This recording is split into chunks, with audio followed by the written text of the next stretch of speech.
உரிமை களம் பார்வையாளர்கள் அனைவருக்கும் வணக்கம். இன்னைக்கான அரசியல் களத்துல எது சம்பந்தமாக விவாதிக்க போறோம் அப்படின்னா, திராவிட முன்னேற்ற கழகத்தினுடைய கொத்தடிமைகளை கும்மாங்குத்து குத்தி இருக்காரு அண்ணன் திருமாவளவன் அவர்கள்.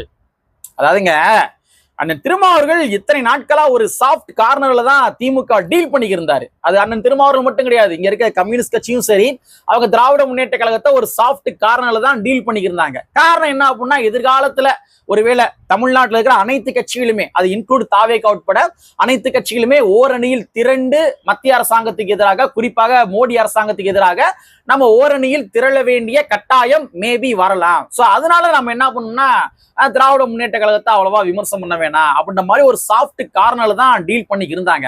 ஆனா இந்த திராவிட முன்னேற்ற கழகத்தினுடைய கொத்தடிமைகள் சும்மா சும்மா அண்ணன் திருமாவர்களை விமர்சனம் பண்ணுவது, சும்மா சும்மா நம்ம தோழர் சண்முகம் அவர்களை விமர்சனம் பண்ணுவது, இந்த மாதிரி தொடர்ச்சியாக டீஸ் பண்ணிக்கிட்டே இருந்தாங்க.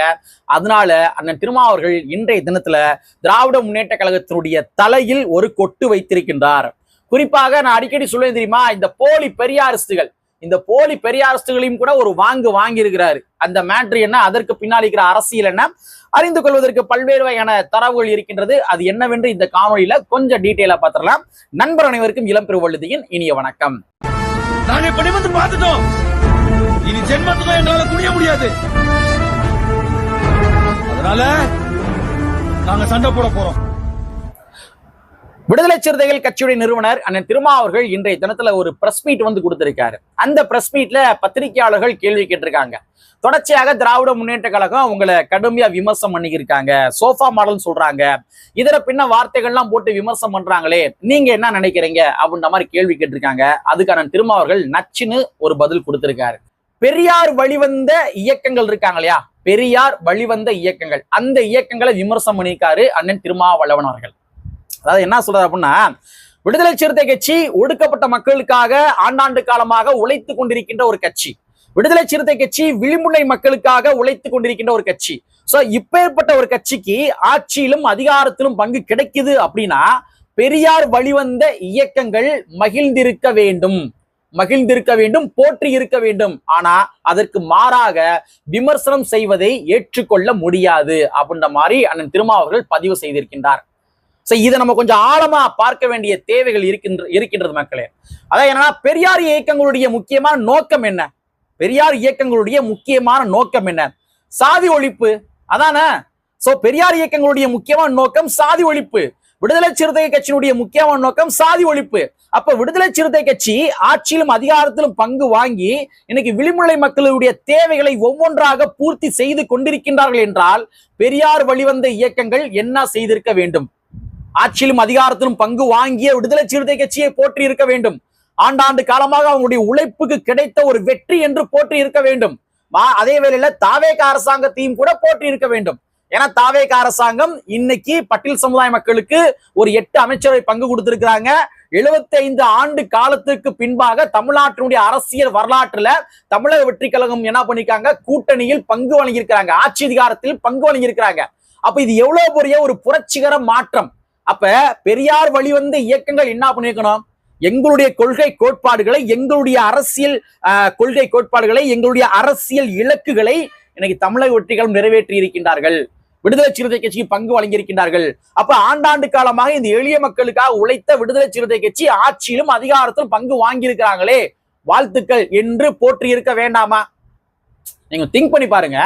தந்தை பெரியார் அவர்கள் எதற்காக அரசியல் இயக்கத்தை தொடங்கினாரு, எதற்காக தேர்தல் அரசியலுக்குள்ள அவர் போகல. தேர்தல் அரசியலுக்குள்ள போயிட்டோம் அப்படின்னா நம்ம எந்த கட்சியும் கேள்வி கேட்க முடியாது என்ற காரணத்திற்காக தான் தந்தை பெரியார் அவர்கள் இயக்க அரசியலாவே தொடர்ந்தாரு. தந்தை பெரியார் அவர்கள் அதற்காக இயக்க அரசியல் தொடர்ந்தாரு. அவர் நினைச்சிருந்தாருன்னா தேர்தல் அரசியல் நின்று இருந்திருக்கலாம், அதிகாரத்துல பங்கெடுத்திருக்கலாம், ஏன் இன்னும் சொல்ல போறாங்க முதலமைச்சரா கூட ஆயிருந்திருக்கலாம். ஆனா அவர் அதை செய்யவில்லை. ஏன் செய்யல அப்படின்னா, நான் அந்த அரசியல், அதாவது தேர்தல் அரசியலுக்குள்ள போயிட்டேன் அப்படின்னா நான் சில விஷயங்களை காம்ப்ரமைஸ் பண்ணி கொள்ள வேண்டிய தேவைகள் வரும். சோ எந்த கட்சி ஆட்சியில் இருந்தாலும் அவர்களை நெறிப்படுத்த வேண்டிய இடத்துலதான் நான் இருக்கணும் என்ற காரணத்துக்காக தான் தந்தை பெரியார் அவர்கள் தேர்தல் அரசியலுக்குள்ள உள்ள போகல. அவர் இயக்க அரசியலாவே தொடர்ந்தாரு. அதனாலதான் திராவிட முன்னேற்ற கழகத்தை அவர் தொடர்ச்சியா விமர்சனம் பண்ணார். எதிர் நிலைமையில் நின்று திராவிட முன்னேற்ற கழகத்தை விமர்சனம் பண்ணார் யாரு, தந்தை பெரியார் அவர்கள். ஆனா இன்னைக்கு இருக்கிற பெரியாரிஸ்டுகள் எப்படி இருக்கிறாங்க அப்படின்னா, தந்தை பெரியாருடைய கொள்கை கோட்பாடுகளை, திராவிட முன்னேற்ற கழகத்தை பாதுகாப்பதற்கான ஒரு முட்டா வந்து பயன்படுத்தியிருக்காங்க. முட்டா பயன்படுத்தியிருக்காங்க, அப்படிதான் பயன்படுத்தி இருக்கிறாங்க. தந்தை பெரியாருடைய கொள்கை கைத்தடி இருக்கு தெரியுமா, அந்த கைத்தடிய திமுகவுக்கு அண்டை கொடுத்து முட்டு கொடுக்குற வேலையை மட்டும் தான் நீங்க பாத்துக்கிருக்காங்க. இன்னும் கொஞ்ச நாள் ஆகி போச்சு அப்படின்னா தந்தை பெரியார்களே திராவிட முன்னேற்ற கழகத்தினுடைய உறுப்பினர் அப்படின்ற மாதிரி உறுப்பினர் அட்டையை வாங்கி கொடுத்துருவாங்க. அவருடைய கழுத்துல கொண்டு போய் கருப்பு சிவப்பு துண்டை போட்டு சிலைக்கு கூட என்ன பண்ணுவாங்கன்னா இன்னைக்கு இருக்கிற பெரியாரிஸ்டுகள் ஒரு உறுப்பினர் அட்டை, திமுக உறுப்பினர் அட்டை வாங்கி கொடுத்துருவாங்க. அந்த நிலைமையில தான் இன்னைக்கு தந்தை பெரியாருடைய கொள்கை கோட்பாடுகளை திமுகவை பாதுகாப்பதற்காக மட்டுமே இவங்க வச்சிருக்கிறாங்க. யாரு இன்னைக்கு இருக்க பெரியாரிஸ்டுகள், போலி பெரியாரிஸ்டுகள். அப்ப அண்ணன் திருமாவளவன் தான் மென்ஷன் பண்றாரு, தந்தை பெரியாருடைய கொள்கை கோட்பாடுகள் சாதி ஒழிப்பு கொள்கை கோட்பாடுகள், சாதி ஒழிப்பு கொள்கை கோட்பாடுகள் இருந்துதான் அது பார்ப்பனிய எதிர்ப்பா வந்து விரிவடைகின்றது. அப்ப இன்னைக்கு சாதி ஒழிப்பு களத்துல களமாடி கொண்டிருக்கின்ற விடுதலை சிறுத்தை கட்சி ஆட்சியிலும் அதிகாரத்திலும் பங்கு வாங்குறாங்க அப்படின்னா அப்ப என்ன பண்ணிருக்கணும்? பெரியார் வழிவந்த இயக்கங்கள் போற்றி இருக்க வேண்டும், ஊக்கப்படுத்தி இருக்க வேண்டும். இன்னைக்கு அண்ணன் வன்னியரசு என்ன பண்றாரு? நேரா போய் தொண்டாமுத்தூர் பகுதியில, கோயம்புத்தூர் தொண்டாமுத்தூர் பகுதியில கிட்டத்தட்ட ஒரு 15 ஆண்டு காலமாக அண்ணா நகர் பகுதிக்குள்ள பேருந்து போகல, பட்டியல மக்கள் வசிக்கின்ற பகுதிக்குள்ள. ஆனா இன்னைக்கு அண்ணன் வன்னியரசு அவர்கள் அமைச்சராக பதவி ஏற்ற உடனேயே அது சரி செய்ய முடியுதுல, அடுத்த நாளே பேருந்து அந்த ஊருக்குள்ள வருதுல. இத பெரியார் இயக்கங்கள் போட்டி இருக்க வேண்டாமா? அதே மாதிரி இந்த பக்கம் பார்த்தோம்னா விழுப்புரம் பக்கத்துல கோட்டக்குப்பம் என்று சொல்லப்படுகின்ற அந்த பகுதிக்குள்ள ரொம்ப நாட்களாகவே சுடுகாடு பிரச்சனை இருந்துச்சு பட்டியல மக்களுக்கு. அதை நிவர்த்தி பண்ணி கொடுத்திருக்காரு அண்ணன் வன்னியரசு அவர்கள். பெரியார் இயக்கங்கள் போற்றி இருக்க வேண்டாமா? குடியிருப்பு ஆற்ற ஒரு சமுதாயத்தை சார்ந்த ஒரு பையனுக்கு ராணுவத்துல வேலை கிடைச்சிருச்சு, ஆனா சாதி சான்றிதழ் இல்லாத காரணத்தினால பணியில சேர முடியல. அண்ணன் வன்னியரசு அவர்களுக்கு தெரிய வருகின்றது, உடனடியாக சாதி சான்றிதழ் வாங்கி கொடுக்கிறாரு, அந்த பையன் போய் பணியில இருந்து சேர்றாப்புல. அப்ப ஒரு வித்தின் 1 day 2 டேக்குள்ள அண்ணன் வன்னியரசு அவர்களால இது போன்ற சாதனைகளை செய்ய முடிகின்றது. பல ஆண்டு காலமாக திமுக செய்ய முடியாத சாதனைகளை அண்ணன் வன்னியரசு செய்கின்றார் அப்படின்னா இத பெரியார் இயக்கங்கள் போட்டிருக்க வேண்டாமா? அப்ப இது அண்ணன் திருமாவர்கள் இதைத்தான் விமர்சனம் பண்றாரு. பெரியார் வழிவந்த இயக்கங்கள் மகிழ்ச்சி அடைந்திருக்க வேண்டும், ஆனா விமர்சனம் பண்றாங்க. இதை எப்படிங்க ஏத்துக்கிற முடியும்? எனக்கு இன்னும் கூட ரொம்ப கன்ஃபியூஸா இருக்குது. இனி வரப்போகும் தலைமுறைகளுக்கு இது என்னவா பெரியாரிய கொள்கையினாலே என்ன அப்படின்னா திமுகவுக்கு முட்டு கொடுக்கறது மட்டும்தான் பெரியாரிய கொள்கை, இப்படிதான் வந்து கன்வே ஆகிருக்கு மக்கள் மத்தியில், இப்படிதான் கன்வே ஆகிருக்குங்க. ஆட்சி அதிகாரத்துல பங்கு இன்னைக்கு ஒரு புரட்சிகர சிந்தனையை தாவேக அரசாங்கம் உருவாக்கி இருக்கிறாங்க, நடைமுறைப்படுத்தி இருக்கிறாங்க அப்படின்னா அப்ப தாவேக அரசாங்கம் நடைமுறைப்படுத்தி இருந்த போதிலும் கூட அதை நம்ம பாராட்டக்கூடாது, திமுக செஞ்சா மட்டும்தான் பாராட்டணும். சரி, இந்த மாதிரி பெரியார் இயக்கங்கள் இன்னைக்கு வந்து தவறுதலாக பெரியாருடைய கொள்கையை மக்கள் மத்தியில கன்வே பண்ணிக்கிருக்காங்க. இது தந்தை பெரியாருடைய கொள்கை மேல ஒரு வெறுப்புணர்ச்சியை வந்து மக்கள் மத்தியில உண்டாக்கிறோம்.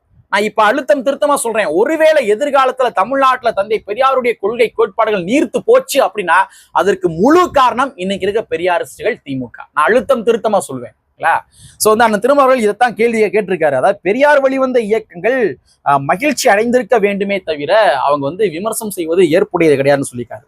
இது எங்க போய் முடியும் அப்படின்னா விடுதலை சிறுத்தை கட்சிக்காரங்களை வந்து இது வந்து ப்ரொவோக் செய்யும். ஏன்னா திருமாவர்கள் இது நாள் வரைக்கும் திமுகவுடைய பேரை சொல்லாம விமர்சனம் பண்ணாரு, ஆனா இன்னைக்கு சொல்லியே விமர்சனம் பண்ணிருக்காரு. சோ விச் மீன்ஸ் என்ன அப்படின்னா நீங்க திமுகவை நீங்களும் பதிலுக்கு விமர்சனம் பண்ண ஆரம்பிங்க என்பதாகத்தான் ஒரு வந்து சைன் மாதிரி தான் நம்மால் பார்க்க முடிகின்றது. சோ அரசியல் களம் இன்னும் அதிகமாக சூடுபிடிக்கும். இன்னும் பல போலி பெரியாரிஸ்டுகள் வெளியே வந்து கொண்டே இருப்பார்கள். அவர்களை நாம விமர்சனம் பண்ணிக்கொண்டே இருப்போம் என்பதை கூறிக்கொண்டு கற்பி ஒன்று புரட்சி என்று புரட்சி அம்பேத்கர் வரியை கூறிக்கொண்டு நிறைவு செய்கின்றேன். நன்றி, வணக்கம்.